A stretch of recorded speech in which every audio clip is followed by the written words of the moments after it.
So good afternoon, welcome to Tafakari. For those who are new here, Tafakari means to think deeply, to ponder or carefully in Kiswahili. And it is the hope of this channel that we can leverage a contemplative spirit across all facets of our life. Because it's my belief that as we leverage critical thinking, we're able to devise effective solutions to deal with the challenges of our times. So picking up from where we left last time, we spoke about why decoloniality is a relevant conversation in 2026. And we shall carry on with that discussion. So in this particular episode, I'm going to expound on one of the reasons as to why decoloniality is of appeal, which happens to actually be my favorite. And this is derived from a paper written by Professor Sabelo titled Why Decoloniality in the 21st Century, which I shall link below. And essentially what he says is that what distinguishes decoloniality is its locus of enunciation, which is outside of Europe. And what that means is that because the locus of enunciation is outside Europe, it allows ex-colonized people to articulate their perspectives around Eurocentric modernity. And I'll tell you why that's important. And before we get into that, actually, I can use an example to hammer that further. So a few years ago, I remember we were having a conversation with a friend of mine about a culture that happens a lot in Africa, where during the holidays, people pack up their bags from the city and go home.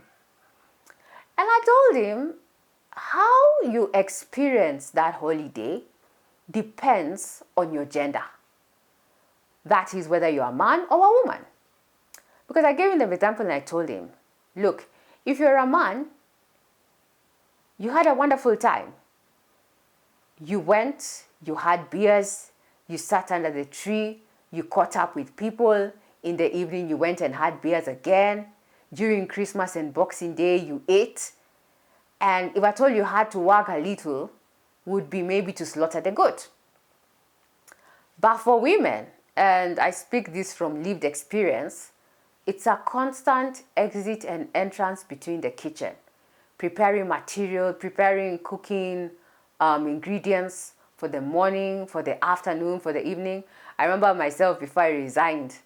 There's one time I cooked until I was so exhausted when my auntie came back and said, there are more guests. I just said, they're just going to figure it out. And I remember he told me, you're right, because also my sister was tired. My sister was always tired. So that, as a man says that he's refreshed because he went to the countryside, in the case of a woman, you come to rest in the city.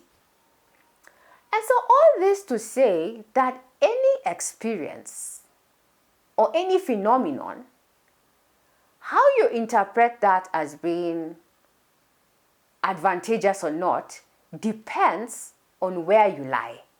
If you are situated or positioned at a point of advantage, that's great. But if you happen to be at a point of disadvantage, the experience is totally different.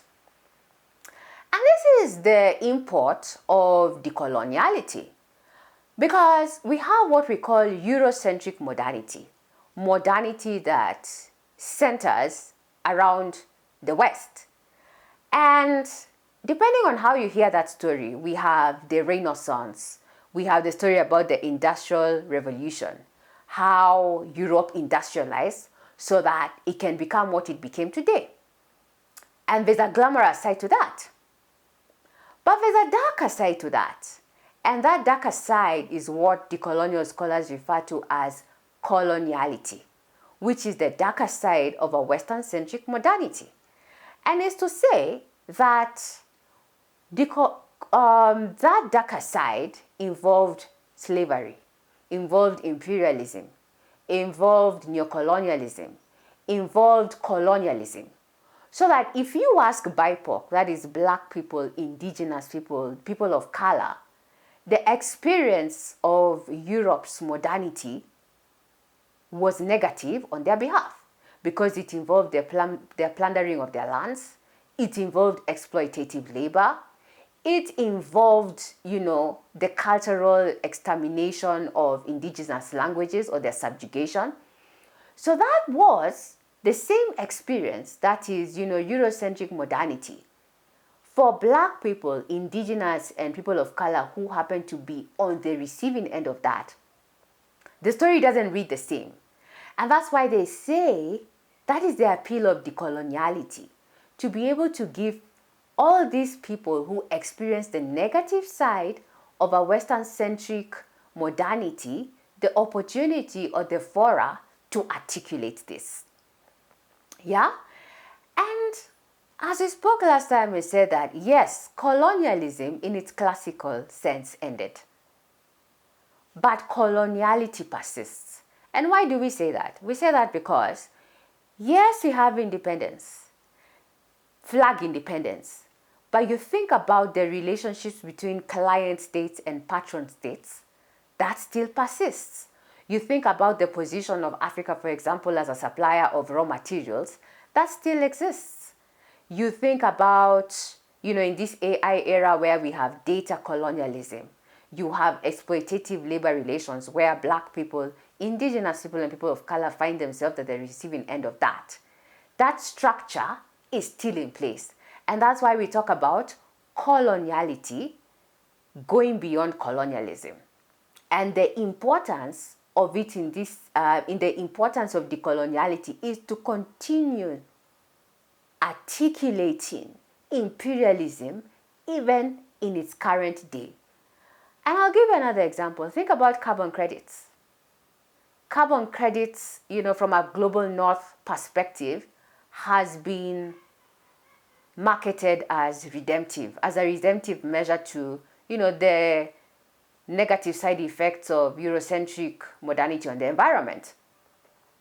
And through, the financial muscles, through conferences, through a lot of PR, through journal publications, there's been, a lot of flair or glamour around this idea of carbon credits and its capacity to reverse negative side effects of global north pollution. But when you take that from a decolonial perspective, you realize that the story is not that glamorous, because in the global south, where ex-colonized people reside, you find that the same carbon credits have led to land dispossessions, in a bid to harness the capital from this scheme. Indigenous communities have been dispossessed of their land, or even if not explicitly dispossessed, have found themselves signing agreements that are literally exploitative when compared to the gains that the global north gets from this. And that is why decoloniality is important. To be able to articulate the very same phenomenon from the perspective of those who are ex-colonized, the marginalized, the silenced, the people who continue to experience the negative side effects of Eurocentric modernity, or you can add Euro-North American-centric modernity. So that's all I had for you today. And until next time, kwaheri.